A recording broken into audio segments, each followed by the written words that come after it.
दोस्तों, आप देख रहे हैं नॉवेलिस्टिक क्वेश्चन।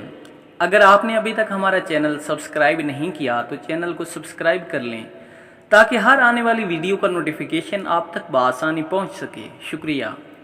तुमने बशीर साहब से बदतमीज़ी क्यों की? अरशद नगीना से महवी गुफ्तगू था। तुम्हें पता है ना उसके कितने एहसानात हैं हम पर। अब वो मुझसे 6 मिलियन वापस मांग रहा है। क्यों किया तुमने ऐसा? अरशद तलख लहजा में नगीना से बात कर रहा था। अरशद, क्या मतलब है आपका? आपको नहीं पता उसने मेरे साथ क्या करने की कोशिश की है? बताऊं आपको? उसने मुझे इस्तेमाल करने की कोशिश की है। नगीना अरशद को बात बताते हुए रो पड़ी। देखो नगीना, बिजनेस में हर चीज़ का ख्याल रखा जाता है। अगर वो तुमसे बात करना चाहता था तो तुम कर लेती। क्या मतलब है अरशद? नगीना हैरानगी की आलम में अरशद को फटी फटी निगाहों से देख रही थी। कोई मतलब नहीं, इस वक्त मेरा दिमाग खराब है। दफा हो जाओ। क्या कहा आपने मुझे? दफा हो जाऊं? नगीना अरशद के लफ्ज दोहराते हुए गुस्से में बात कर रही थी। मुझे तो यकीन नहीं आ रहा कि तुम अरशद हो। आप मुझसे किस तरह की बातें कर रहे हो? जवाब दें मुझे अरशद। नगीना अरशद का गिरबान पकड़े हुए तैश में आई हुई थी।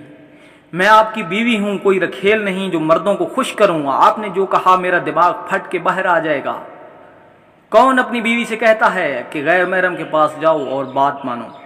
नगीना, मेरा दिमाग उससे पहले कि मजीद खराब हो अपनी शक्ल लेकर चली जाओ। मुझे अकेला छोड़ दो। अरशद ने नगीना को बाजू से पकड़ते हुए बेड पर धक्का दिया और बाहर चला गया। नगीना की रातें अरशद के लहजा की वजह से हराम हो चुकी थीं। बार बार घड़ी के टिक टिक सुन रही थी कि दरवाज़ा की बेल की वजह से नगीना की तवज्जो दरवाजे की तरफ मरकूज हुई और दरवाज़ा खोलने पर बाहर चली गई। तुम सोई नहीं अभी तक? अरशद ने दाखिल होते हुए सवाल किया। जी सो जाऊंगी। नगीना ने नागवारी के अंदाज में अरशद से बात की। अभी तक गुस्सा में हो? नगीना बिना जवाब दिए कमरे में चली गई। खाना लग गया है, खा लें। नहीं, मैं खा कर आया हूँ, तुम खा लो। नगीना माथे पर बल चढ़ाकर खाना वापस रखने चली गई। वापस कमरे में आई तो अरशद की अजीब हालत को देखा। अरशद की आंखें लाल सुर्ख थीं। बोलने पर गंदी बदबू महसूस की। अरशद, खैरियत है? क्या हुआ? नगीना परेशानी में अरशद के माथे पर हाथ लगाने के बाद पता लगा कि इसने दवा पी रखी है। सुनो, मेरे पास आओ। अरशद ने मदहोशी में नगीना को पास बुलाया। नहीं, तुमने कुछ पिया है और ये हराम चीज़ है। नहीं आऊँगी। मैंने कहा पास आओ। अरशद चिल्लाते हुए फिर से बोला। नहीं आना मुझे, तुम बहुत गलत इंसान हो। नगीना की आंखों में आंसू भर आए। मेरी बकवास नहीं सुन रही? पास आओ। इस बार अरशद गरज वाली आवाज में बोला। नहीं आऊंगी, अभी अम्मी को जाकर बताती हूँ। नगीना खड़ी हुई बाहर जाने लगी कि अरशद ने नगीना को बालों से पकड़कर झंझोड़ते हुए बोला, तुमने अभी मेरी मोहब्बत देखी है, मेरा गुस्सा नहीं। तुम खुद को बहुत हूर परी समझती हो। ना जाने तुम जैसी कितनी लड़कियां मेरे आगे पीछे घूमती हैं। अरशद, छोड़ो मुझे, दर्द हो रही है। नगीना दर्द की शिद्दत को बर्दाश्त न कर पा रही थी। तुमने मेरा बहुत नुकसान किया है, तुम्हें इसका नतीजा भुगतना पड़ेगा। अरशद मुसलसल नगीना पर आग बगोला हो रहा था। खुदा का वास्ता है, मुझे छोड़ दो प्लीज। क्या हो गया है तुम्हें?